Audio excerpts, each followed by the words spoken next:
Droit constitutionnel, semestre 2, chapitre 1, les pouvoirs publics dans la Constitution de 1958. Section 1, les organes des pouvoirs publics. Les organes, le président de la République, son gouvernement, son parlement, ces organes sont hiérarchisés par cet ordre. Information sur leurs pouvoirs respectifs. Paragraphe 1, le président de la République. Titre 2, la Constitution. Décrit le statut du président de la République de manière ambiguë. Le président de la République est un arbitre passif, rôle d'un monarque dans les monarchies constitutionnelles, un arbitre actif, un décideur.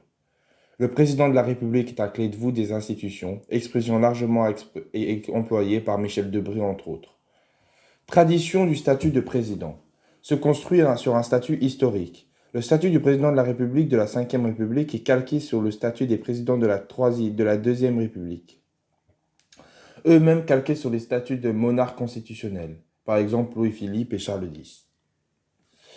L'article 5 nous informe que le statut du président de la République est un statut plutôt symbolique. C'est symbole de l'ambiguïté du statut de président, ou plutôt le résultat d'un compromis entre les parlementaires de la Ve République et le général de Gaulle. La raison, c'est un article équivoque, un article pouvant être lu de différentes manières. Le rôle du président peut être apprécié de différentes manières, comme je l'ai dit précédemment. Et la cause de l'ambiguïté c'est que ce n'est ni un accident, ni une mauvaise rédaction, mais le résultat d'un énorme marchandage, d'un compromis. De Gaulle avait une idée claire sur le leadership du président de la République. C'était un homme de la Quatrième République et confie le pouvoir à De Gaulle à une condition qu'il puisse encore exercer le pouvoir à travers les institutions de la Cinquième République. Le compromis était entre la toute-puissance du chef de l'État et la toute-puissance des parlementaires. Il fallait trouver un compromis entre ces puissances-là. Le résultat a été que la France est toujours travaillée par cette oscillation. Il y a une création d'une dissymétrie équivoque de l'article. La première équivoque est que il y a beaucoup de pouvoirs sans trop de responsabilités. La définition peut se trouver dans le fait que on a un statut calqué sur la posture d'un monarque constitutionnel.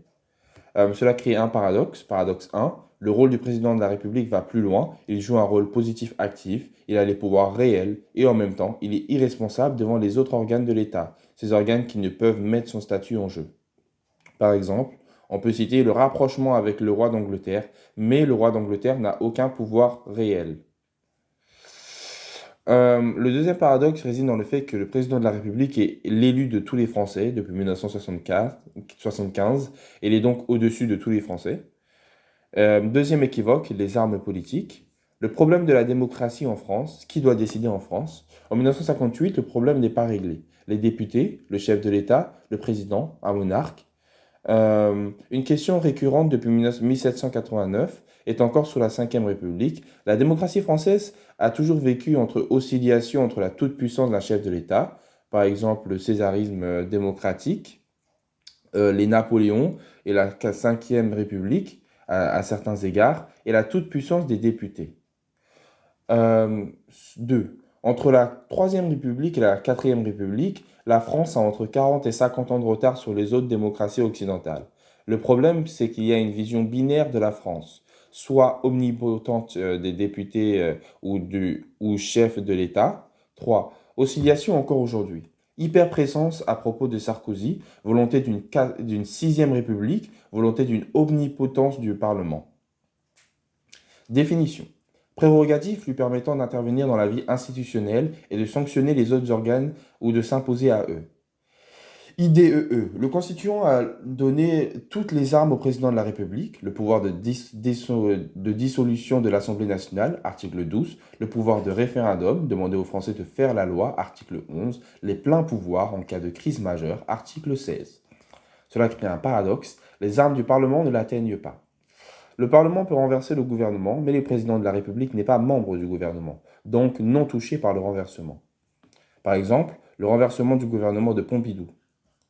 Troisième équivoque, décalage entre des armes, décision à l'égard des institutions, prérogatives lui permettant d'intervenir dans la vie institutionnelle et de sanctionner les autres organes ou de s'imposer à eux. Définition compétence. Décision à l'égard des citoyens, décision permettant d'agir dans certains domaines de la vie publique. Comment sait-on que l'on a affaire à l'utilisation d'une arme ou d'une compétence? L'utilisation d'une arme renvoie à un pouvoir propre, à des décrets signés seuls. L'exercice d'une compétence renvoie à des pouvoirs partagés. Ces décrets portent d'autres signatures, des contreseins.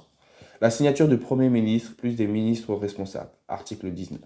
Cela crée un paradoxe. Ces armes sont disproportionnées par rapport à son exercice du pouvoir.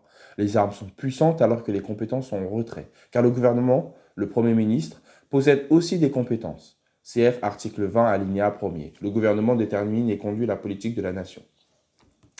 Extrait de l'article 5. Alinéa 1er. Le président de la République veille au respect de la Constitution, il assure son arbitrage, le fonctionnement des pouvoirs publics ainsi que la continuité de l'État.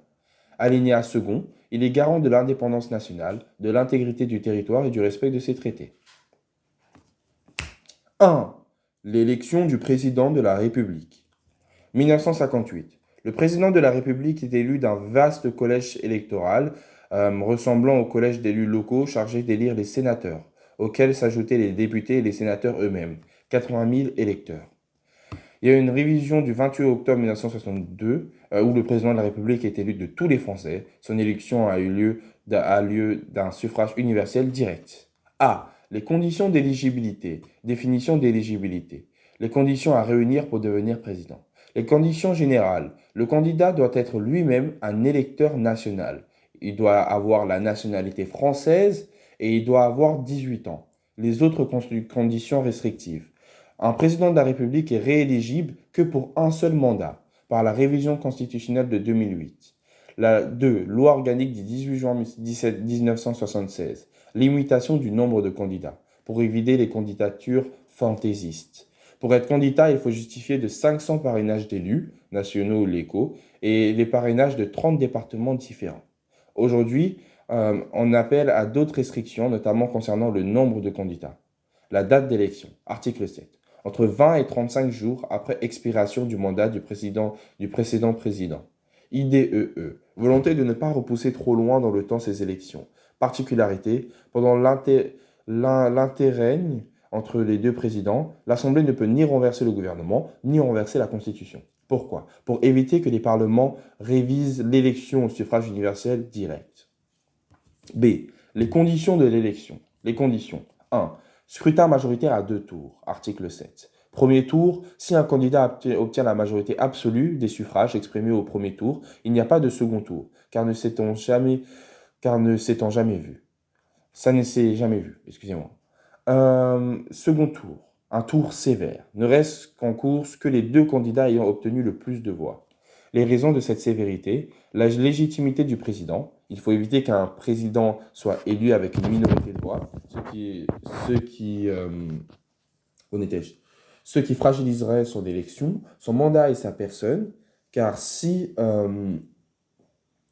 y a un troisième tour avec plus que deux candidats en lice, le pourcentage des deux candidats, pourcentage d'élections sans majorité.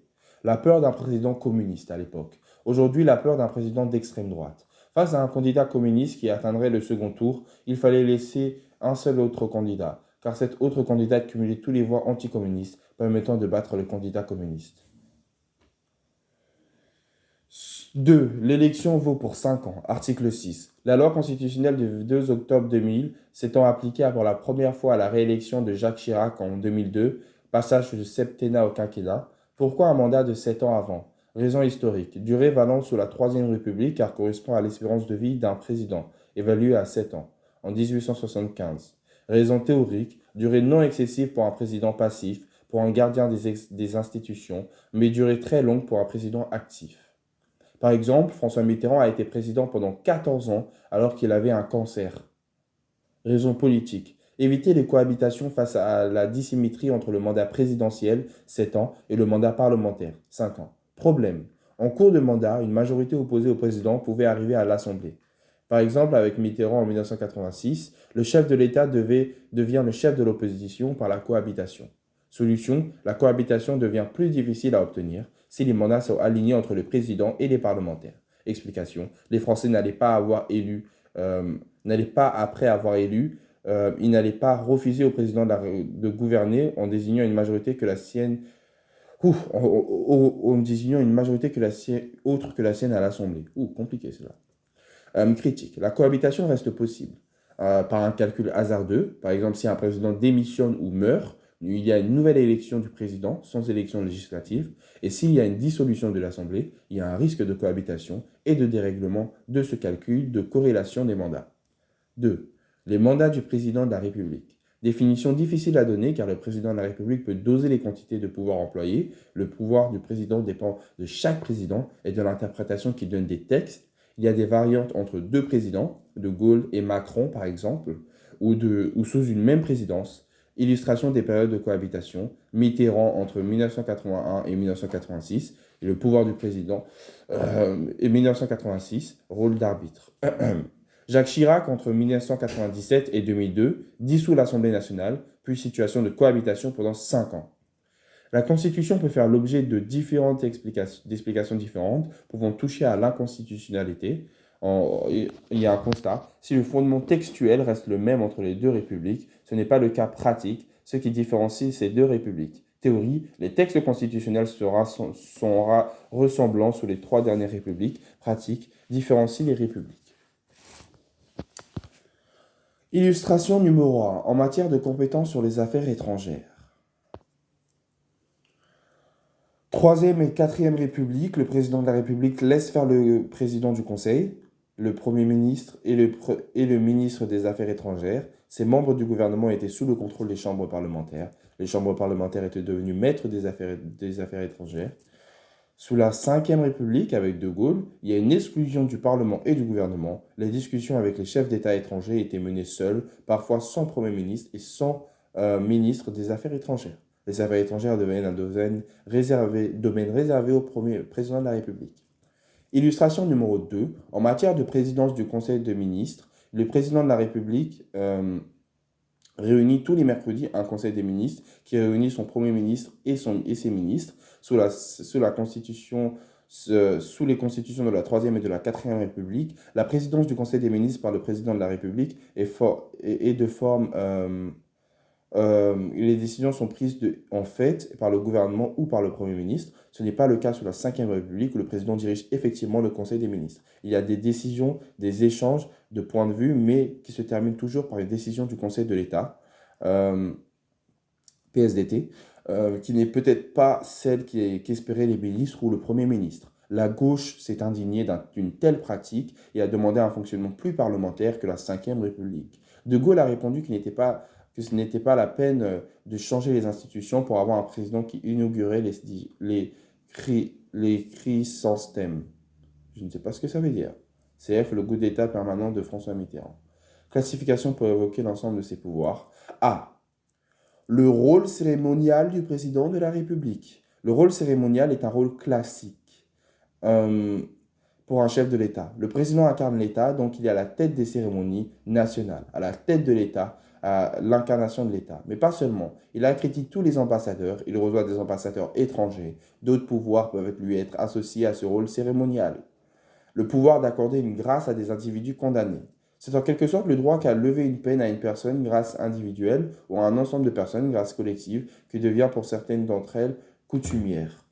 Par exemple, la femme qui a assassiné son mari qui la violentait, mais François Hollande a levé sa peine de prison après quelques années. Ou par exemple, un excès de vitesse par Bertrand, mais il a été gracié. Bon, ça ce n'est pas à mettre. Les grâces collectives n'existaient plus depuis la révision constitutionnelle de 2008, article 17 de la Constitution. Le rôle de promulguer des lois. C'est un acte qui atteste que la loi a été votée et élaborée selon les lois constitutionnelles. Elle peut donc être exécutée, c'est-à-dire que la loi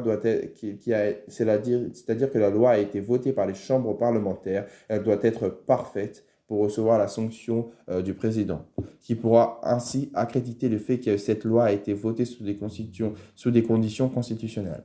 Il y a 15 jours, sauf saisine du Conseil constitutionnel, article 10.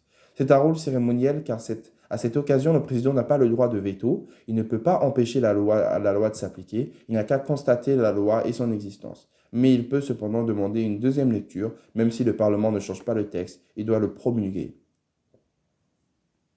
Le président est un organe de l'exécutif. B. On va envisager ici les pouvoirs qu'il exerce avec le contre-5 de son Premier ministre et des premiers ministres responsables. Article 19 de la Constitution.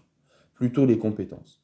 Constitution de 1875, Troisième République. Le président est le chef unique de l'exécutif. Données, vérité juridique, pas politique. On sait ce qu'il en a été dans la réalité. Grévy et tous les présidents après lui ont renoncé à l'exercice de leur pouvoir et notamment à dissoudre la Chambre des députés. Ils se sont un peu comportés comme la reine d'Angleterre, renonçant à ses pouvoirs réels. Les pouvoirs de la couronne étaient exercés par la Chambre des communes ou le cabinet. Exécutif monocéphale. Constitution de 1946, Quatrième République.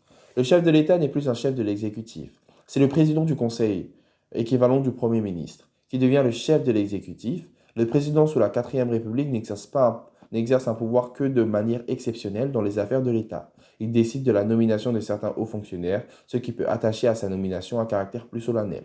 Certes, il ne pouvait prendre la décision de dissoudre l'Assemblée nationale, mais c'était uniquement sur sollicitation du président du Conseil, de telle manière que c'était lui qui disposait de la réalité de ce pouvoir.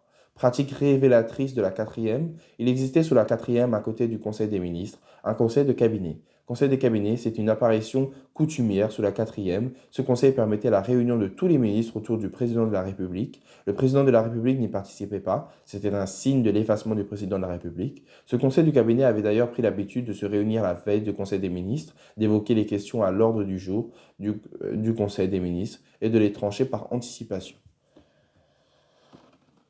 Exécutif monocéphale. Oui, encore une fois. La 3, Constitution de 1958, 5e République. Les choses sont beaucoup plus compliquées. Il faut retenir que l'exécutif est bicéphale. La tête de l'exécutif est partagée entre deux cerveaux, celui du président et celui du Premier ministre. Illustration du bicéphalisme de l'exécutif, la nomination des hauts fonctionnaires. Donc, il faut parler donc de exécutif bicéphale. Hein. Bref, la nomination des hauts fonctionnaires, elle relève des pouvoirs du Premier ministre et du Président. Cela dépend selon les cas. Les autorités se partagent ce pouvoir de nomination. Illustration du bicéphalisme de l'exécutif, la compétence pour prendre les décrets. Qui est compétent pour prendre les décrets? Règlement administratif supérieur à tous les autres. Ces décrets sont tantôt pris par le président, tantôt par le Premier ministre. C'est la Constitution qui le dit. Les décrets sont signés par le président lorsqu'ils sont délibérés en Conseil des ministres. En revanche, tous les autres décrets décidés en dehors du Conseil des ministres sont signés par le Premier ministre. Situation confuse car la Constitution ne dit pas vraiment quand un décret doit être délibéré en Conseil des ministres ou en dehors. Il y a deux types de décrets, obligatoirement délibérés en Conseil des ministres, rare, article 34, ou accidentellement délibérés en Conseil des ministres. L'opportunité politique décide d'attirer la question en Conseil des ministres.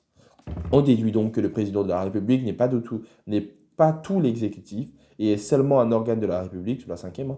Le Premier ministre est l'autre organe suprême. Il n'existe pas de hiérarchie entre les deux organes. En droit, aucune des deux ne peut s'adresser à des instructions à l'autre. Les décrets du président ne sont pas supérieurs à ceux du Premier ministre et vice-versa. Mais la pratique politique fait qu'il y a toujours une obéissance du gouvernement et du Premier ministre au chef de l'État. Mais sauf cohabitation, questionnement. Cela même si les formes constitutionnelles ont été respectées, on peut donc dire que c'est le chef de l'État qui dispose de la plus grande partie du pouvoir politique, même si le Premier ministre signe le plus souvent des décrets et que les décrets du président sont contresignés par le Premier ministre. C. Le président de la République est un arbitre. Ici, on va envisager les décisions du président qui sont prises sans contre-seing. On va envisager les prérogatives du président qui se rangent sous cette idée d'arbitre. Ici, il va s'agir de pouvoir, d'armes, qu'il exerce ponctuellement, mais toujours de manière décisive dans la vie institutionnelle. 1. Le président de la République choisit le Premier ministre. Article 8. Le président de la République nomme le Premier ministre. Il met fin à ses fonctions sur la présentation par celui-ci de la démission du gouvernement, sur la proposition du Premier ministre. Il nomme les autres membres du gouvernement et met fin à leurs fonctions. Ça a toujours été le cas dans la République française, mais aussi dans les républiques anglaises. Sous la Ve République, on souligne que le président exerce son pouvoir de domination en totale liberté, contrairement à un monarque constitutionnel, à la reine d'Angleterre, qui signe l'acte de nomination du Premier ministre, mais ce n'est pas un pouvoir réel. La nomination est en quelque sorte automatique, car Elle appelle en Premier ministre le leader du parti vainqueur, conservateur ou travailliste. La reine d'Angleterre est liée à la désignation du Premier ministre, alors que notre président est libre. Sa décision ne porte aucun contre-seing, car ça voudrait dire que le Premier ministre actuel choisirait son successeur, ce qui n'est pas le cas. On ajoute un bémol touchant aux périodes de cohabitation. L'hypothèse est celle d'un président qui vient perdre toutes les élections législatives et qui se trouve avec une majorité de députés qui lui est hostile en face. Il devra donc tenir compte de cette situation dans sa désignation du Premier ministre. Il devra appeler le chef du parti vainqueur aux élections législatives, même si c'est un adversaire politique. Mitterrand a dû appeler Chirac, qui a plus tard a dû appeler Jospin, son adversaire politique à l'aide de l'époque. Il était obligé de tenir compte de la composition de l'Assemblée nationale. S'il ne le faisait pas, on ne pouvait pas être sûr que le gouvernement qu'il formerait serait renversé par une motion de censure votée par la majorité des députés. 2. Le président de la République nomme les ministres sur proposition du Premier ministre.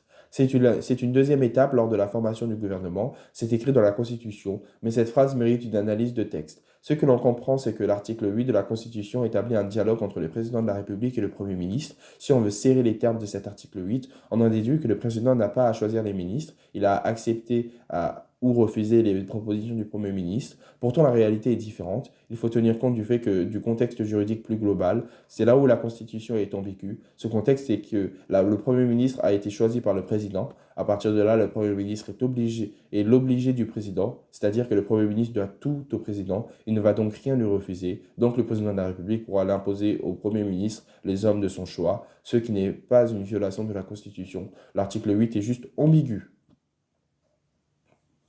Cette ambiguïté, il faut la poursuivre plus loin encore dans la pratique du régime, envisageant le cas de la révocation d'un ou plusieurs ministres ou de la totalité du gouvernement. L'article 8 ne parle pas de révocation, il utilise un terme courtois, la fin des fonctions. Sur proposition du Premier ministre, le président met fin aux fonctions d'un ou plusieurs ministres. Cette solution n'est pas surprenante, c'est le parallèle de la proposition antérieure. En droit administratif, on appelle cette symétrie le parallélisme des formes, principe de transparence dans la pratique. Et dans la pratique, il est arrivé que le Premier ministre fasse des propositions au président pour révoquer un ou plusieurs ministres. Mais dans la plupart des cas, la proposition du Premier ministre vient de l'invitation du président.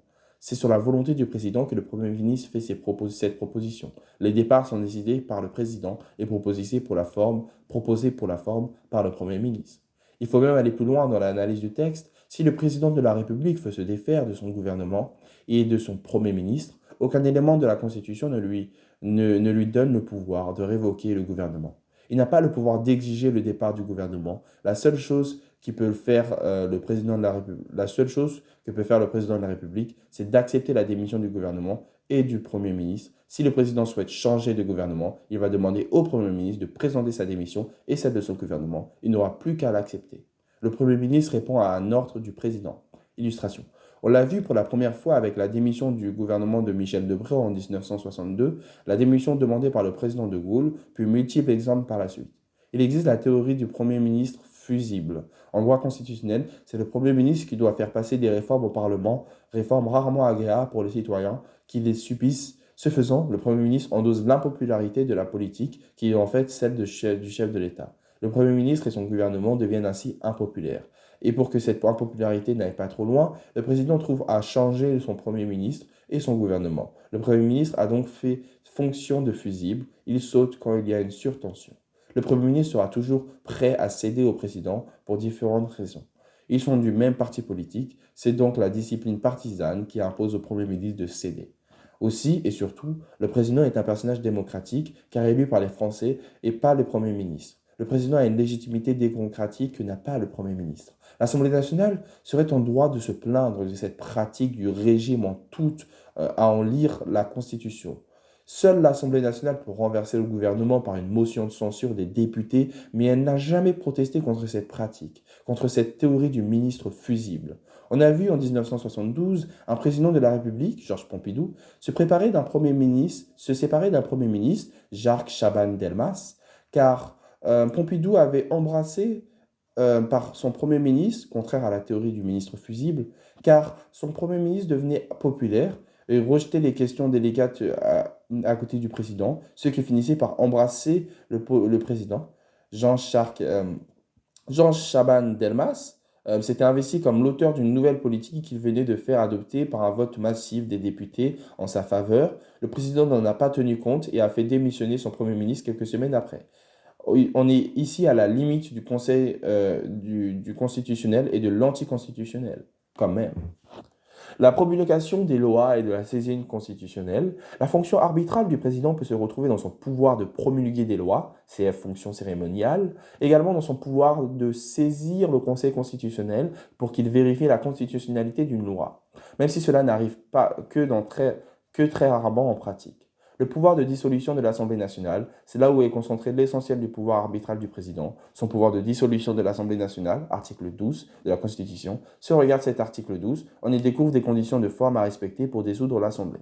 Article 12 de la Constitution. Le président de la République peut, après consultation du Premier ministre et des présidents des assemblées, prononcer la dissolution de l'Assemblée nationale. Les élections générales ont lieu 20 jours au moins et 40 jours au plus après la dissolution. L'Assemblée nationale se réunit en plein droit sur le deuxième jeudi qui suit son élection. Si cette réunion a lieu en dehors de la période prévue pour la session ordinaire, une session est ouverte de droit pour une durée de 15 jours. Il ne peut être procédé à une nouvelle dissolution dans l'année qui suit ces élections. Alors, on va voir désormais les conditions de forme. Alors, conditions de forme. Le président doit prendre l'avis du Premier ministre. Le président doit prendre l'avis des présidents des deux assemblées. En revanche, il n'existe aucune condition de fond, c'est-à-dire qu'il peut dissoudre l'Assemblée nationale quand il veut et pour le motif qu'il veut. Par exemple, il peut la dissoudre en cas de désaccord politique, mais aussi s'il n'y a pas de désaccord. Tout simplement dans le but de prolonger sa majorité dans le temps, s'il gagne les élections qui vont s'en suivre. Là, il faut dire que, comment dire, s'il gagne les élections qui vont s'en suivre. Là, les choses sont assez différentes. Voilà, c'est ça. En 1946, il faut se référer à l'article 51 de la Constitution de 1946. On s'aperçoit que le gouvernement avait été renversé en 18 mois par les députés et la compétence du chef de l'État ne pouvait s'exercer que sur proposition du président du Conseil. Depuis 1958, on n'a pas de proposition du Premier ministre, on avait un simple avis que le président n'était pas obligé de suivre. La seule véritable limite au pouvoir de dissolution du président de la Ve République est une limite de temps. Deux dissolutions ne peuvent être décidées la même année. Les effets de la dissolution de l'Assemblée nationale sont très simples. Elles emportent la révocation collective de l'ensemble des députés. Il s'ensuit que de nouvelles élections législatives doivent avoir lieu et elles auront lieu entre 20 et 40 jours plus tard. La Ve République a connu 5 dissolutions. Pas la même logique que la politique constitutionnelle. Dissolution de l'Assemblée nationale décidée par De Gaulle le 9 octobre 62. La première est décidée par De Gaulle le 9 octobre 62. Elle est liée au référendum et au vote pour l'élection du président au Sud. Les parlementaires y étaient farouchement opposés car ils voulaient conserver le pouvoir d'élire le président de la République. Ils ont protesté en renversant le gouvernement du général De Gaulle, le gouvernement de Pompidou. Le gouvernement de Pompidou, en réponse, De Gaulle a dissous l'Assemblée nationale et a repris Pompidou comme Premier ministre. Il s'agit d'un véritable bras de fer entre l'exécutif et le législatif qu'a emporté l'exécutif. On peut également parler de la dissolution du 30 mai 1968. À l'issue des événements de mai 68, le soulèvement français voulant une société plus moderne, un mouvement parti des universités s'est propagé dans la société, aux salariés, aux syndicats, jusqu'à paralyser le pays pendant un mois. De Gaulle est encore président de la République et décide en réponse de dissoudre l'Assemblée nationale. Il veut changer le combat, il veut transformer un combat social en un combat électoral. Il y aura donc une sorte de réflexe des électeurs qui vont élire une Assemblée nationale très largement à droite, et donc soutenir très largement le président et le gouvernement. Les dissolutions du 22 mai 1981 et du 14 mai 1988. Dans les deux cas, Mitterrand vient d'être élu puis réélu président de la République, mais il se trouve avec une Assemblée nationale à droite, alors qu'il est leader de la gauche. Il ne peut donc pas librement former son gouvernement et fait passer son programme. Il décide donc de dissoudre l'Assemblée nationale et de demander aux Français de lui fournir une majorité de députés et dans son camp des députés socialistes, ce qui fera dans les deux cas très largement, en 81, très étroitement et en 88.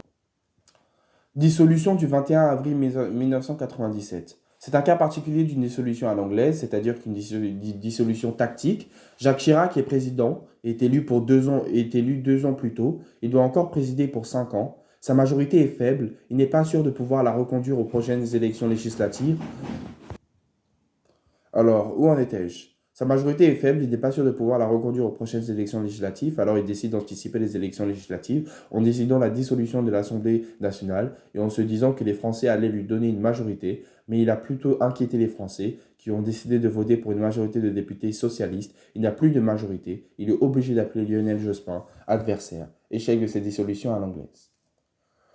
Pouvoir de décider d'un référendum. Le président a également le pouvoir de décider d'un référendum, de consulter les Français. Il s'agit de l'article 11 de la Constitution. Les conditions pour consulter les Français sont assez strictes et l'étude de cet article est assez compliquée. On y découvre des limites quant à l'objet du référendum. Tous les sujets de la vie publique ou privée ne peuvent pas faire l'objet d'un référendum. Les seuls points possibles sont énumérés dans l'article 11, organisation des pouvoirs publics, réformes relatives à la politique économique, sociale et environnementale de la nation et aux services publics qui y occurrent, ratification d'un traité ayant des incidences sur le fonctionnement des institutions. On ne peut pas questionner les Français sur l'étendue des libertés. Le Constituant a voulu écarter le risque que le chef de l'État veuille faire légitimer un régime autoritaire par un référendum. Cet article 11 a été sollicité dans trois directions. La décolonisation de la France, demander aux Français s'ils souhaitaient que certaines colonies accèdent à l'indépendance. C'est ainsi que l'Algérie est devenue indépendante. Le référendum positif du 8 janvier 1961 donne la possibilité au gouvernement de préparer l'autodétermination de l'Algérie. Cette autodétermination consistera dans des discussions entre le gouvernement français et les forces rebelles de l'Algérie. Elles ont débouché sur un accord, l'accord d'Évian. Ils ont été ensuite ratifiés par les Français le 8 avril 1962. Un autre référendum a concerné la Nouvelle-Calédonie en 1988 pour autoriser l'État à lancer un processus d'autodétermination de la Nouvelle-Calédonie avec le référendum du 6 novembre 1988. Il y a une modification de la Constitution. On a pensé à l'époque qu'un référendum touchant à l'organisation des pouvoirs publics pouvait avoir un effet pour effet de changer la Constitution. C'est le cas du référendum du 28 octobre 62, grâce auquel les Français ont choisi d'élire le président de la République au Sud, S-U-D. Je ne sais pas ce que ça veut dire, mais je vais chercher l'information. C'est la fin de ce cours.